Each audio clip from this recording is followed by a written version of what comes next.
অভিযোগ ওর তো অভিযোগের কোনো শেষ নেই। ও যা অভিযোগ করেছে অভিযোগের কোনো শেষ নেই, মানে যেটা বলবেন সেটা। দুর্নীতি থেকে মানুষ খুন, এমন কোনো কাজ নেই ও না করেছে। মানুষকে ভয় দেখা, রীতিমতো মহিলাদের গালিগালাজ করা, এমন কোনো কাজ নেই যে খোকন না করেছে।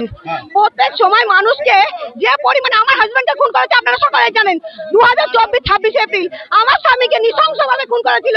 খালি জেলা পরিষদের টিকিট দাঁড়িয়েছিল বলে আমার স্বামীকে ওই দীপক লাহিড়ীর সঙ্গে ও মিলে খুন করেছে, টিমটা মিলে।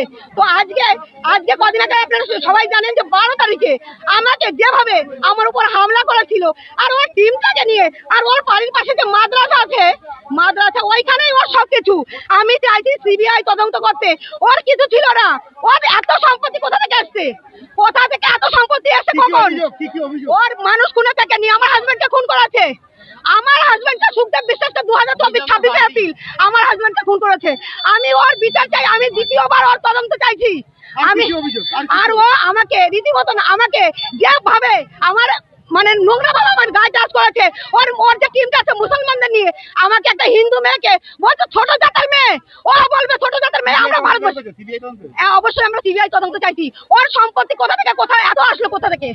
আমরা সিবিআই তদন্ত চাইছি। আমাদের যে এই যে দেখতে পাচ্ছেন, ও প্রত্যেকটা হিন্দু ফ্যামিলিকে ডিস্টার্ব করেছে।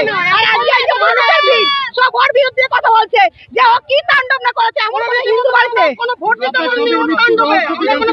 আমার স্বামীর মৃত্যুর রহস্য আমি জানতে চাই। যে পরিমাণে দুর্নীতি করেছে আমি সেই দুর্নীতির রহস্য জানতে চাই। আর ওর মিসেস সীমা বিবি, ওর মিসেস হচ্ছে বাঙালি, মুসলমানকে বিয়ে করেছে। আর ওর মিসেসের নাম কেটে গেছে।